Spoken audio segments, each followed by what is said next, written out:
आप सभी को मेरा प्रणाम। इससे पहले वाली वीडियो में मैंने बताया था कि हिमाचल और मैना का विवाह कैसे हुआ, किस कारण से हुआ।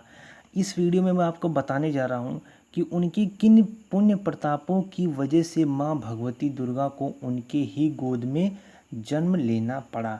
तो चलिए स्टार्ट करते हैं। मैं आपको संवाद के रूप में कहता हूँ कि नारद जी और ब्रह्म देवता के बीच में क्या बातें हुई, तो ध्यानपूर्वक आप सुने। तो अगर आप मेरे चैनल पर नए हैं तो प्लीज़ हमारे चैनल को सब्सक्राइब करें, क्योंकि मैं लाता रहता हूं ऐसी ही वीडियोस। हर तथ्य को मैं आपके सामने रख दूंगा। तो चलिए स्टार्ट करते हैं। क्या होता है, नारद जी ने पूछा, मैना और हिमाचल के किस कार्य प्रकार तप के कारण माँ भगवती ने उनकी गोद में जन्म लिया, वह सारी कथा आप मुझे सुनाइए। किससे कहा? ब्रह्मा जी से कहा। तो क्या हुआ, ब्रह्मा जी कहने लगे, हे ब्राह्मणों में श्रेष्ठ नारद, हे पुत्रों में श्रेष्ठ, जब देवगण हिमाचल और मैना को प्रणाम कर चले गए, तब हिमालय और मैना ने कहा, कठिन तप करना आरंभ किया। दोनों पति पत्नी अहर्निश शिवाशिव की आराधना में लग गए। 27 वर्ष तक उन्होंने कभी जल पीकर, कभी वायु भक्षण कर, निराहार व्रत कर, शिव सहित भगवती की मृगमयी प्रतिमा बनाकर उनका अखंड पूजन किया। इसके पश्चात जगन्मयी उमा मैना पर प्रसन्न हुई और प्रकट होकर बोली कि हे गिरी कामनी, मैं तुम्हारे तप से प्रसन्न हूँ।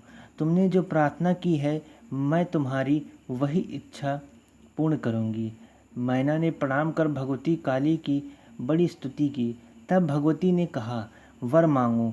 उन्होंने कहा, यदि आप प्रसन्न हैं तो एक वर तो यह दीजिए कि मेरे दीर्घात्मा 100 पुत्र हों, और दूसरा यह कि देव कार्य के लिए तुम ही मेरी पुत्री होकर रुद्र की पत्नी बनकर अपनी लीला का विस्तार करो। देवी ने तथास्तु कहकर प्रस्थान किया और मैना भी पर्वतराज से जा मिली। उनसे सब समाचार कहा। उसे सुन पर्वतराज ने मैना की बड़ी प्रशंसा की।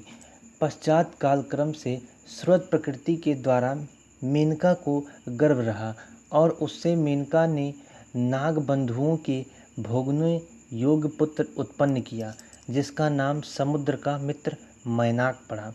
यह मेनका के 100 पुत्र में से सबसे श्रेष्ठ प्रकट हुए। उस समय हिमाचल के पूर्व में बड़ा उत्सव हुआ और दोनों पति पत्नी आनंदित हुए तथा सबका कष्ट दूर हुआ। तो ये तो था कि मैना और हिमाचल के किन पुण्य प्रतापों की वजह से माँ भगवती को उनकी गोद में जन्म लेना पड़ा। तो अगर आपको मेरी यह वीडियो अच्छी लगी हो तो मेरे चैनल ईश्वर के रहस्य को सब्सक्राइब करें, क्योंकि अगले वीडियो में मैं लेकर के आऊँगा किस प्रकार पार्वती देवी का जन्म हुआ। जी हाँ, तो मिलते हैं अगले वीडियो में। तब तक के लिए मेरा प्रणाम।